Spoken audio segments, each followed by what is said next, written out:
Hello and welcome back to the Fantasy Playmakers. What's up, guys? It is Friday, which means it's time for me to go through my week one quarterback rankings. I'm also going to be posting my tight end rankings today, and then I posted my running back and wide receiver rankings yesterday. So go check those out after this video. But this is going to be about the top 20 quarterbacks. While you guys are watching this video, if you enjoy the content, all I ask is that you guys leave a like and subscribe to the channel, and then let me know your thoughts down below in the comment section. Do you think certain players should be ranked higher or lower? But let's get right into the rankings, and here at number 20, it's going to be Sam Darnold. This is a revenge game for him against the Jets, and this is just a great matchup for Sam Darnold and these Panthers weapons. The Jets are going to be throwing out three very questionable starting corners, and I think they're likely going to struggle to put pressure on Darnold without Carl Lawson. The Jets were top 10 in points allowed to quarterbacks last season, and then Darnold just has a great set of weapons around him. You've got Christian McCaffrey, DJ Moore, Robbie Anderson, and Terrace Marshall. I mean, this Panthers offense is a major upgrade over anything he ever had with the Jets. And so I think he's a very solid, QB2 to start in super flex leagues, or, maybe a fringe quarterback start in very deep one quarterback leagues. Then here at number 19, I have Ryan Fitzpatrick. He's definitely a guy that I could see moving up these rankings in future weeks. I really just want to see what this Washington football team offense is going to look like. Are they just going to let him go out there and chuck the ball like he's done in years past? Or are they going to try to make him a little bit more conservative? Obviously for fantasy, I hope he goes out there and just slings it, but I want to see it for a few weeks first.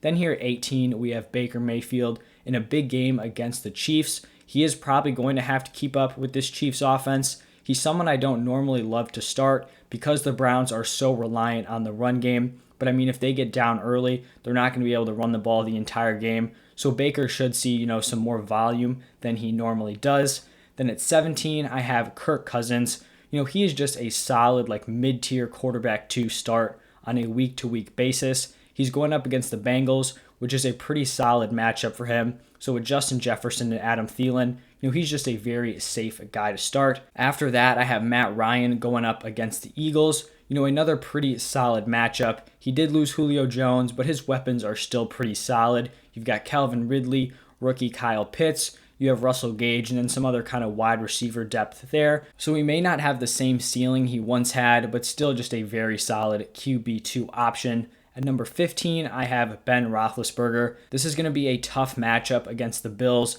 I'm not so sure this offensive line is going to be able to hold up, but I do think the Bills are going to put up a lot of points, which is going to lead the Steelers to throw the ball a lot. I do think they're going to try to be a more balanced offense this year, but if they get down early, they're just going to have to be throwing with Big Ben, and so obviously that's going to be solid for him this week. At 14, I have Joe Burrow. He's probably going to be in this range throughout the entire season. His weapons are very solid. You have Joe Mixon out of the backfield. You've got T. Higgins, Tyler Boyd, Jamar Chase, that nice trio at the wide receiver position. After that, I have Jalen Hurts at number 13, and I'm kind of going to preface Hurts' breakdown by saying that I am personally lower on Hurts than most people. I had him as my QB 12 going into the season. I know a lot of people had him as a top 10 guy. I had Stafford ahead of him. I had Tannehill ahead of him.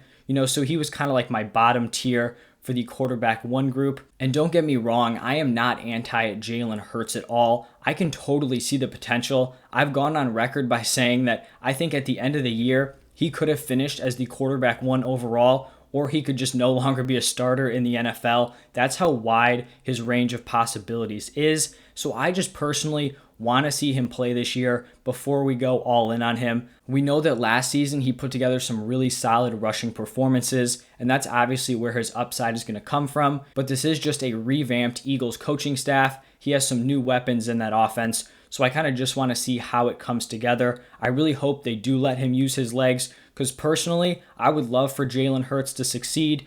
It's fun having all these top quarterback options, and he's a very fun guy to watch. So here for week one, if you're a believer in Jalen Hurts, I think he's going to be a great starting option. He's going against this Falcons defense, who allowed the second most points to the quarterback position last season, and they also specifically struggled to stop mobile quarterbacks. They gave up the 7th most rushing yards and then the 3rd most rushing touchdowns to quarterbacks. So if you're a guy who's on that Jalen Hurts bandwagon, I would feel very comfortable throwing him into your starting lineup. After Hurts, I have Trevor Lawrence here at number 12 going against the Houston Texans. And basically, I think the Texans are going to be a go-to matchup every single week. They're a team where you're just circling the opposing team's quarterback, and you're going to feel confident throwing that guy into your lineup. The defense was horrible last season, and that was with a capable offense on the other side, right? So you had Deshaun Watson leading that offense with Will Fuller, Brandon Cooks. They were able to move the ball. Now this offense is going to be just pitifully bad this year, and so now you're telling me they're going to have worse field position for the defense.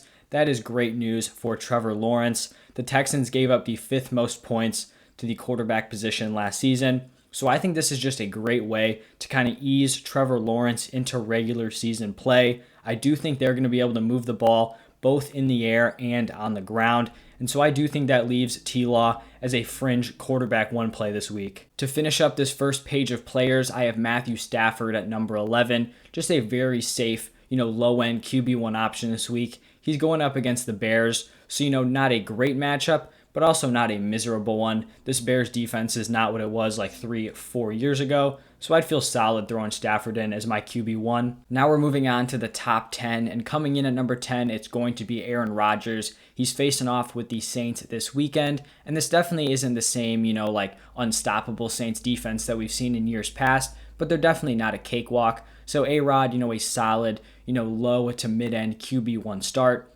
Then at number 9, I have Ryan Tannehill. I really like this matchup he has with the Atlanta Cardinals. I think him and Kyler Murray are going to go back and forth, and I do think this is going to be a high-scoring game. After that, I have Justin Herbert here at number 8. This isn't a great matchup for him going up against the Washington football team, but I really like Herbert going into his sophomore season. He's got the weapons around him to perform.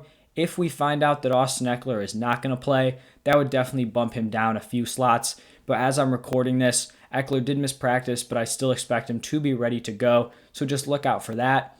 Then at number 7, I have Russell Wilson, just a guy who's going to be a locked-in mid-tier QB1, hopefully the entire season. Hopefully he doesn't have that kind of end-of-year fall-off that he's had the last 2 years. Then you see here at 5 and 6, Dak Prescott and Tom Brady. They have already played. I'm recording this before the Thursday night game, so hopefully they both played well to kind of live up to these rankings, but this is what I had for them going into Thursday night. Then at number 4, I have Josh Allen. Honestly, these top 3 guys after Patrick Mahomes, Kyler, Lamar, and Josh Allen, they're all just in a tier super close together, so you really just got to play the matchups. I personally liked Kyler's matchup more than these other two. Lamar is playing against the Raiders and Josh Allen against the Steelers. This is not a bad Steelers defense at all, so he does come in at number 4. Like I mentioned, Lamar at number 3. Then I have Kyler at number 2. He has been my QB2 throughout the entire offseason. He is in that tier with Lamar Jackson and Josh Allen, but I really think his matchup is what's going to elevate him this week. The Titans gave up the 3rd most points to quarterbacks last season, and that just does not bode well for that defense, considering they're going to be playing against a wide receiver core of DeAndre Hopkins, AJ Green, Rondell Moore, and Christian Kirk. Plus, you have to worry about Kyler Murray's legs, so he's going to feast on Sunday. And then I have Patrick Mahomes here at number 1. This definitely isn't a cake matchup against this Browns defense, but if we're being honest, this Chiefs team can put up massive numbers against any team in the NFL, so I'm not super concerned. He's got Kelsey, he's got Hill. Mahomes is obviously one of the best quarterbacks in the NFL, so he's going to be my locked-in QB1 for this week. So that is going to be my top 20 Week 1 quarterback rankings. If you guys enjoyed the content, please leave a like and subscribe to the channel, and then let me know your thoughts down below in the comment section. Also, check out my tight end rankings, which are also up on my YouTube channel right now. But that's all I have for you guys today. Thank you for stopping by, and I'll see you next time.